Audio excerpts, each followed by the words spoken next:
August 12, 1942, 0347 hours, 8 miles off Norfolk Naval Base, Virginia.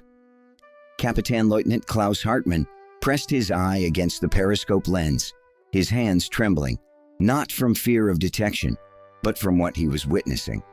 Through the pre-dawn mist, the American shipyard glowed like an industrial constellation. What he would see over the next 6 hours would make him write in his war diary, "We are not fighting a nation. We are fighting a factory that happens to have an army." U-616 had crossed the Atlantic silently for 11 days. 47 crew members breathed inside grim metal tubes. The mission order was clear. Reconnoiter Norfolk Naval Base, photograph what you can, return with intelligence. Kriegsmarine Commander Admiral Karl Donitz wanted numbers about American war production. The propaganda machine in Berlin was proclaiming they were winning the tonnage war in the Atlantic. Hartmann was 34 years old, considered old among U-boat commanders. He'd been at sea since 1939. Polish waters, Norwegian coasts, now at the heart of enemy territory. He'd sunk 8 merchant ships, Iron Cross holder. But what he saw this morning made him question all his training, all his experience, all his beliefs. The view through the periscope lens resembled a nightmare. Norfolk Harbor was working the night shift. Massive cranes, arc welding lights, continuous movement. The port was so bright it seemed as if there were no blackout. Germany had mandatory blackouts since 1940. Here, on enemy shores, Americans were working day and night and weren't even making an effort to hide it. Herr Kalou, Oberleutnant Surzy Werner Kessler, the executive officer, whispered, "I'm counting the cranes, 23 of them, all operating." Hartmann didn't respond. His eyes were locked on the ship skeletons lined up at the dock. Liberty ships. American propaganda talked about these. Standardized cargo ships, modular construction. German intelligence had reported them as poor quality, rush jobs. But what Hartmann saw was far from a rush job. On the contrary, it was industrial perfection. Next to each ship skeleton, another waited in line. Prefabricated sections were being assembled like a giant jigsaw puzzle. Welding, painting, assembly, everything flowed like a production line. "Photograph," Hartmann ordered.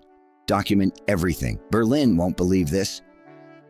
Oberbootsman Fritz Miller approached the periscope with his camera. He took snapshots. Each frame was proof of the war Germany was losing. 0615 hours. The sun is rising. Hartmann didn't leave the periscope. With daylight, the activity in the harbor became even clearer. Workers were changing shifts. Thousands of people, trucks, train cars hauling materials. And the ships? God, the ships. Hartmann began counting carefully. At the dock, in various stages of completion, there were 19 Liberty ships. Some at the keel stage, some skeletal, some at the painting stage, and most shocking, 2 were ready to be launched. "Werner," Hartmann spoke slowly, "look at that ship, far left of the dock. It wasn't there last night." Kessler approached the periscope, looked. "Herr Kalou, this isn't possible." "But it's there." Indeed it was. Within 24 hours, a completely new ship skeleton had appeared. Prefabricated sections had been transported by cranes, welded, assembled. In a single night, 7,000 tons of steel had been transformed into a ship's backbone. Hartmann's mind went to the Blom and Voss shipyard, their pride in Hamburg. Germany's finest engineers. Building a U-boat took 8 months. A merchant ship, at least 18 months. Here, before his eyes, Americans were building a ship skeleton in a single night. "This isn't something I can report to Berlin," Hartmann muttered. "They won't believe me. They'll call it propaganda." But it was real. Over the next 4 days, U-616 remained off Norfolk. Hartmann didn't leave the periscope for 18 hours a day. He watched, counted, photographed, and with each hour, the mathematics of defeat became clearer. August 13th, 1430 hours. Hartmann began writing in his diary. Commanders keeping personal diaries was forbidden. Security risk. But some things needed to be documented. remembered. I've watched Norfolk Harbor for 36 hours. What I've seen contradicts every Oberkommando report. They told us, we're winning the tonnage war in the Atlantic. Every ship we sink weakens the enemy.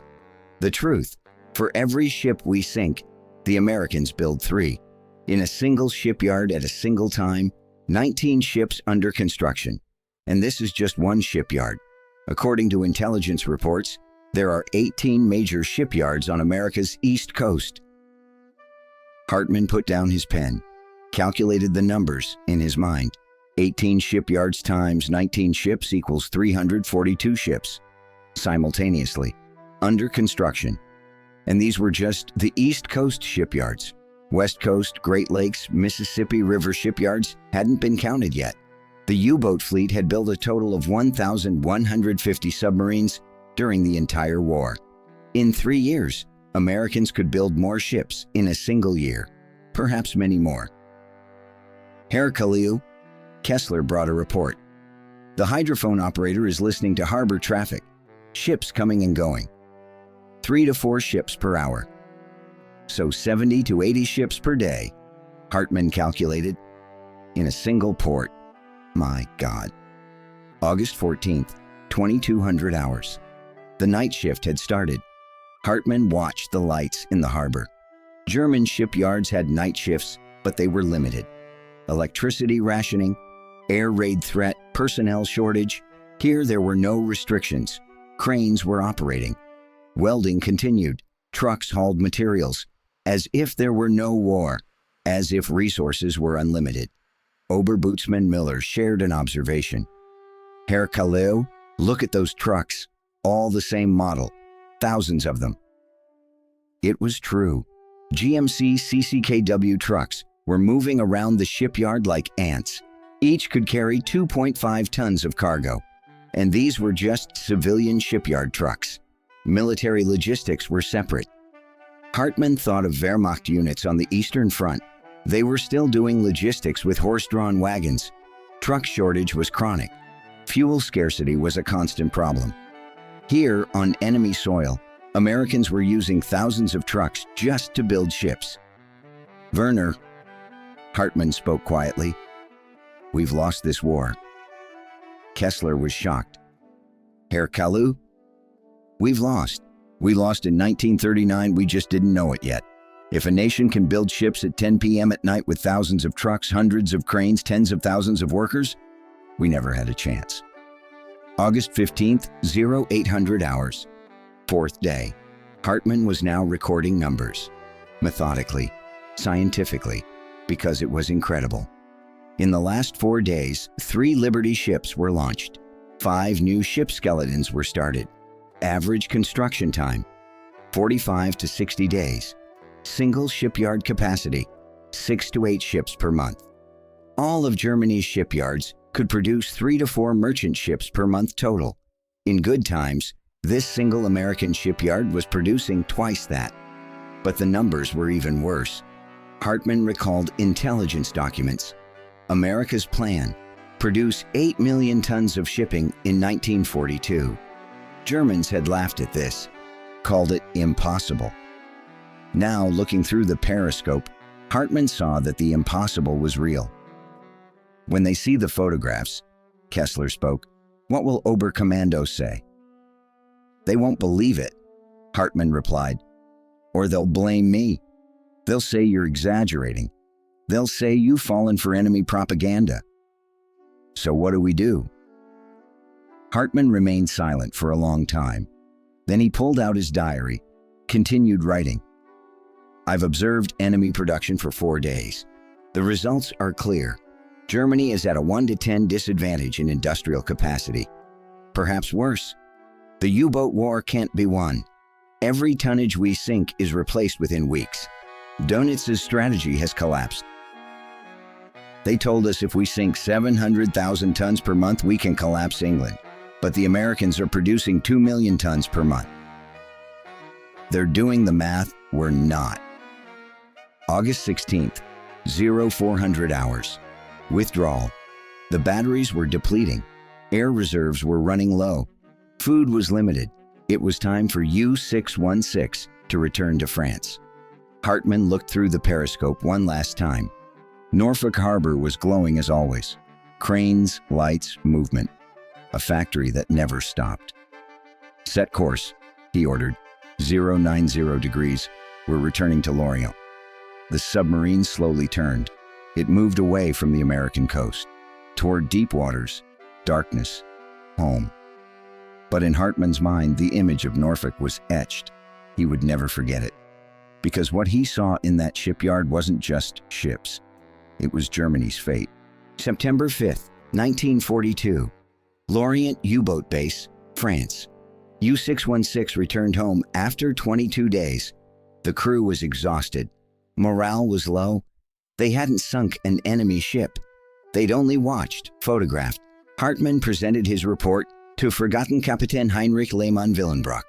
Photographs, numbers, observations, everything was documented. Lehmann-Willenbrock examined the pictures.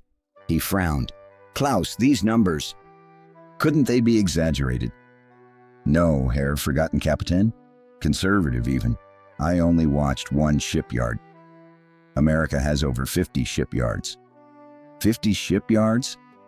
Lehmann-Willenbrock laughed. "Impossible. Nobody can build that many ships." "They are. They do it every day, and they're doing it faster than we can sink them." Silence. Lehmann-Willenbrock looked out the window at Lorient Harbor. There, 6 U-boats were undergoing maintenance. There were no spare parts, torpedo shortage, fuel was rationed. "I'll send this report to Berlin," he finally said. "But Klaus, be prepared. Donitz won't like it." September 18th, 1942. Kriegsmarine Headquarters, Berlin. Admiral Karl Donitz read Hartmann's report. Once, twice, 3 times. Then he slammed the table. "Nonsense, enemy propaganda. A shipyard producing 6 to 8 ships per month? Who prepared this, Churchill?" Korvettenkapitän Eberhard Gott, Donitz's chief of staff, tried to stay calm. "Herr Grossadmiral, Hartmann is a reliable commander. The intelligence is wrong." Donitz cut him off. "American industry is strong, yes, but these numbers are impossible. Physically, cannot be done." But it could be done, and it was being done. What Donitz didn't know was that at Kaiser Shipyards in Richmond, California, a record was about to be broken. SS Robert E. Peary would be built in 4 days, 15 hours, and 29 minutes, from keel to launch. A German engineer, when he heard this number, laughed. Then he wept. November 1942. Atlantic War turning point. Hartmann's report was ignored in Berlin. But reality couldn't be ignored. In November 1942, Allied tonnage losses dropped sharply. In December, even more, because American shipyards were replacing sunken ships within weeks. U-boat commanders began sending encrypted radio messages. Targets decreased. Convoys strengthened. Losses increased. By 1943, the balance in the Atlantic had shifted. U-boats were still sinking ships.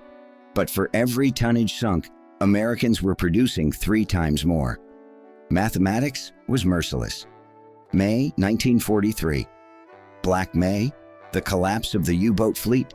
In a single month, 41 U-boats were lost, with their crews, 1,500 sailors. Donitz ordered withdrawal from the Atlantic. Hartmann, at that time, had taken U-616 on another reconnaissance mission, this time off Iceland. He detected a convoy, 60 ships, exactly 60. Liberty ships, tankers, warship escorts. He didn't attack, because he knew, even if he sank these 60 ships, America would build 180 ships in 3 months. Mathematics was still merciless. August 1943, U-616's final mission. Hartmann embarked on his last mission, not to the Black Sea, not to the Mediterranean, to the Atlantic again, because the war was there, and it was being lost. August 15th, 1943, 22:30 hours, U-616 was detected by British frigate HMS Kite. Depth charges: 1 penetrated the hull. The submarine sank to 300 meters depth. Of 47 crew members, 3 survived. Hartmann wasn't among them. The war diary was found in the wreckage. In 1947, it was taken to the British Naval Archives. Classification was removed in 1985. Hartmann's words passed into history. "What I saw at Norfolk is not a military report. It's a tombstone. Germany's defeat tombstone. We're fighting a factory, not an army, and factories always win." At war's end, the numbers vindicated Hartmann. American production, 1941 to 1945. 2,710 Liberty ships, 414 Victory ships. Total shipping tonnage, 55 million tons. Construction record, 4 days, 15 hours, 29 minutes. SS Robert E. Peary. Average construction time, 42 days, German production, 1939 to 1945. 1,150 U-boats. Total merchant ships, 1.2 million tons. Average U-boat construction time, 8 to 12 months. Atlantic War results, Allied losses, 3,500 ships, 14.5 million tons. American production alone covered 4 times the losses. U-boat losses, 783 submarines, 30,000 sailors. What Hartmann saw at Norfolk wasn't just a shipyard. It was a microcosm of all of America's industrial might. Tanks in Detroit, aircraft in Seattle, steel in Pittsburgh, all produced at the same speed, at the same scale. Germany fought with tactical genius. America responded with factories, and factories always win. 1947. After Nuremberg trials, Dönitz was found guilty, sentenced to 10 years in prison. In prison, an American historian visited him, showed him Hartmann's report. Dönitz remained silent for a long time. Then he spoke. "Hartmann was right. He was right in 1942, but I didn't listen. I couldn't listen, because if I had believed him, I would have had to admit we'd lost the war right then." "Do you admit it now?" asked the historian. "I do now. That single shipyard at Norfolk was more powerful than my entire U-boat fleet. We were building submarines. They were building oceans." Klaus Hartmann's story, like most stories of World War II, was written in numbers. But those numbers, when first seen through a periscope lens, weren't just statistics. They were a nation's fate. That August morning, off the Virginia coast, a German submarine commander had infiltrated enemy territory secretly, courageously. And when he returned, he brought knowledge. But this knowledge wasn't the kind Berlin wanted to hear. Truth rarely is. Hartmann saw 19 ships at Norfolk. Dönitz didn't want to see 19,000 ships. The difference lost the war, because wars begin with courage, but they end with industry.